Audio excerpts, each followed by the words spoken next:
Seja muito bem-vindo a mais um vídeo aqui do Bible Tour, agora falando da carta endereçada a Filemon. Paulo falando, Paulo, prisioneiro de Cristo Jesus, falando com Filemon.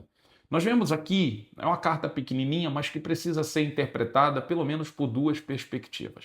O texto vai deixar claro que Paulo, na prisão, conhece um camarada chamado Onésimo. Esse camarada provavelmente fez alguma coisa de ruim para o seu senhor, tá? Esse camarada era um escravo, fez alguma coisa ruim para o seu senhor. Ele vai para a cadeia, só que agora Paulo está pedindo que Filemon o receba de volta e não o receba de volta como escravo, receba de volta como um cooperador, como um amigo. Paulo chega a dizer a Filemon que poderia ordenar que ele o recebesse, mas não vai fazer dessa forma. Tá? E pede que ele o receba de volta de uma forma diferente, porque Paulo acompanhou a conversão, a mudança, a evangelização dessa pessoa. Paulo chega a dizer, ó, se ele te deve alguma coisa, coloca na minha conta. Isso é o literal da carta. Você vai ver lá, ó. Paulo, Filemon capítulo 1, verso 8. Tendo em Cristo plena liberdade para ordenar que você cumpra o seu dever, prefiro fazer um apelo com base no amor. Eu, Paulo, já velho e agora também prisioneiro de Cristo, suplico em favor do meu filho Onésimo. Suplico sobre Onésimo, a quem eu evangelizei. É isso que ele está dizendo. Que gerei enquanto estava preso. Os dois estão lá. Antes ele era inútil para você, mas agora é útil, tanto para você quanto para mim. Eu envio de volta a você como se fosse meu próprio coração, gostaria de mantê-lo comigo para que me servisse no seu lugar enquanto estou preso por causa do evangelho. No entanto, não quis fazer nada sem a sua permissão.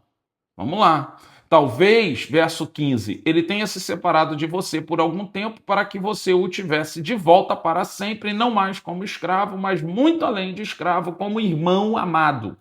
Verso 17, receba-o como se estivesse recebendo a mim.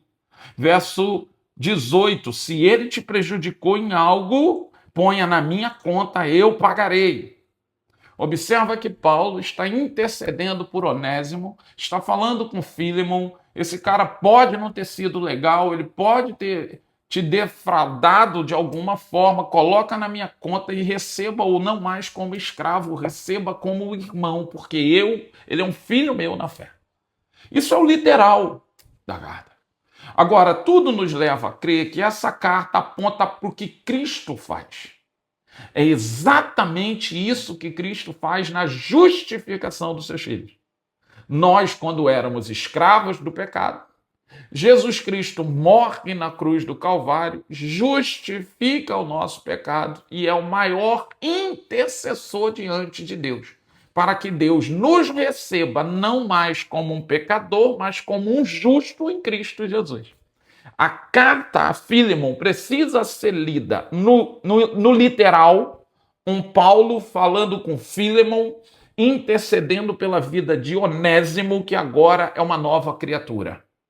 Mas nós precisamos também ler a carta de Filemon, fazendo esse transporte para a vida de Cristo.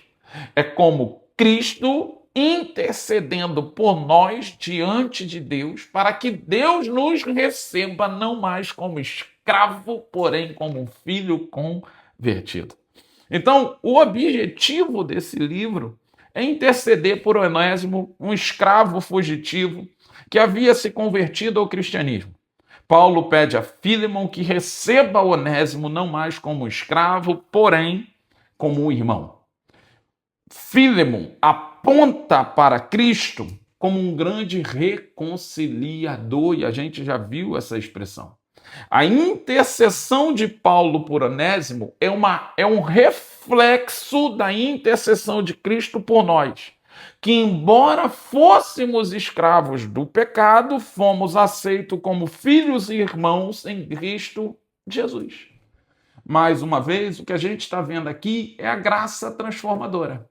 Um cara que é transformado pelo Evangelho, a graça alcança e o transforma.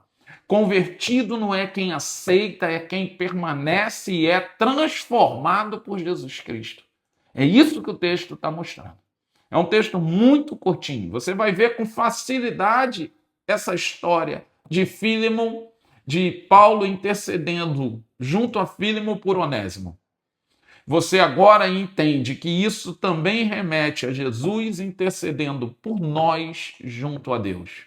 Nós não somos mais escravos do pecado. Se nós, olha só o que Paulo diz, se ele te fez alguma coisa, coloca na minha conta, eu pagarei. Jesus pagando na cruz do Calvário o que nós fizemos. Esse é o resumo de Fílemon. Uma explicação curtinha, objetiva, direta para o meu e para o seu coração. Que você possa ler essa carta, meditar nessa carta e trazer à memória o preço que foi pago por mim e por você. O que Jesus levou efetivamente na conta dele, por mim e por você. Pense nisso, que Deus te abençoe. Graça e paz.